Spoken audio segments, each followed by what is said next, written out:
suster yang terkasih, saudara-saudari beriman yang sangat dikasihi Tuhan.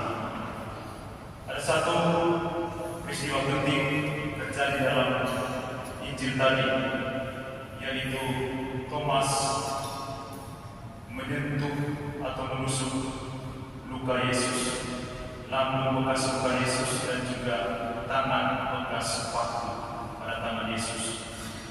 Kalau dari sudut pandangnya Thomas, peristiwa ini mengantarkan dia pada iman akan Kristus yang bangkit. Tetapi kalau kita melihat dari sudut pandangnya Tuhan Yesus yang menunjukkan lukanya kepada Thomas, Tuhan mau menunjukkan kepada kita dua hal. Yang pertama, dia menunjukkan kepada kita bahwa dirinya sebagai Tuhan, Tuhan yang bangkit, itu adalah tetap Tuhan yang terbuka. Pasca kita rayakan sebagai sebuah pesta yang penuh dengan sukacita, penuh dengan kemuliaan, kita merayakan Tuhan yang bangkit. Tetapi Tuhan menunjukkan kepada kita bahwa Dia tetaplah Tuhan yang terbuka. Artinya apa? Artinya penebusan Tuhan, kasih Tuhan kepada kita, perhatian Tuhan kepada kita tidak selesai ketika Dia bangkit. Dia akan tetap mencintai kita, Dia akan tetap memahami luka-luka kita, Dia akan tetap menyerahkan dirinya kepada kita supaya kita dapat hidup. Tuhan yang bangkit tetaplah Tuhan yang terbuka. Karena kita dalam referen Mazmur Antarbaca kita bernyanyi kekal abadi kasih setia Tuhan. Cinta Tuhan tidak selesai dengan salib. Cinta Tuhan kepada kita tidak selesai ketika Dia bangkit. Dia yang bangkit tetaplah Dia yang terbuka. Dia yang tetap memahami luka-luka kita. Dia yang tetap mencintai kita meskipun kita juga penuh dengan luka karena dosa-dosa kita. Itu hal yang pertama yang mau Tuhan sampaikan kepada kita. Hal yang kedua yang mau Tuhan tunjukkan kepada kita lewat peristiwa ini adalah Dia mau menunjukkan atau mengingatkan kepada kita bahwa meskipun kita sekalian sudah ditebus dosa-dosa kita, dosa-dosa kita sudah diampuni, tetapi karena keraguan kita, kita hidup selalu punya kemungkinan atau punya potensi untuk kembali merasakan luka. Selalu punya potensi atau kemungkinan mengalami luka-luka dalam hidup kita. Meskipun kita telah ditebus oleh Tuhan yang bangkit, kita bisa mengalami luka-luka secara pribadi. Luka karena disakiti, dikecewakan, luka karena putus asa, luka karena pengalaman-pengalaman gagal dalam hidup kita, atau secara kolektif kita juga bisa mengalami luka bersama. Luka karena peperangan, luka karena konflik, luka karena kerusakan alam dan sebagainya. Tuhan mau tunjukkan kepada kita itu bahwa meskipun kita sudah ditebus dosa-dosa kita, tetapi selalu ada potensi atau kemungkinan bahwa kita akan kembali mengalami luka-luka, baik luka personal maupun luka kolektif.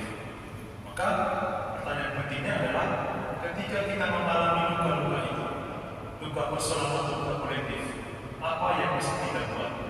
Apa yang mesti kita buat di hadapan Tuhan? Tadi Tuhan berkata kepada Thomas, karena engkau melihat dan menyentuh aku, engkau percaya. Berbahagialah mereka yang tidak melihat namun percaya. Berbahagialah mereka yang tidak melihat namun percaya.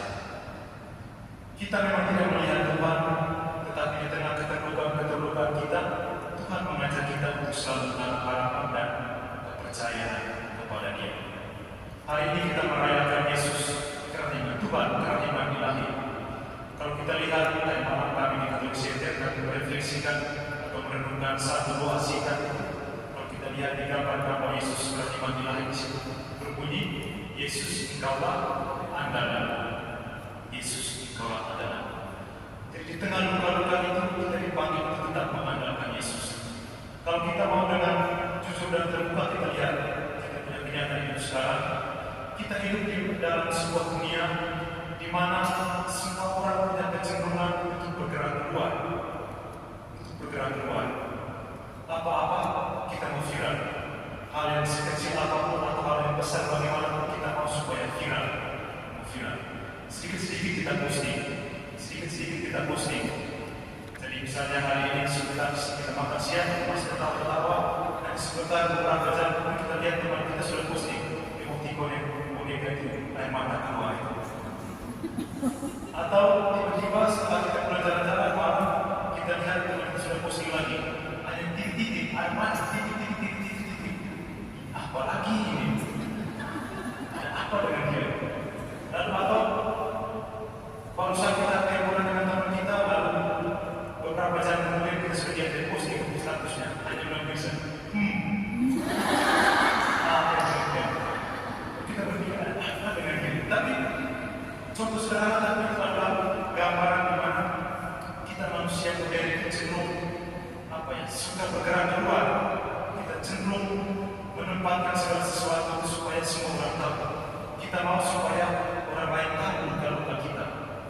Orang mau supaya tahu luka-luka kita, orang lain tahu. Tapi pernahkah kita bertanya atau melihat setelah kita memposting perasaan terluka kita di media sosial, berapa banyak orang yang kemudian mengirimkan pesan kepada kita sebagai bentuk simpati atau empati mereka kepada kita?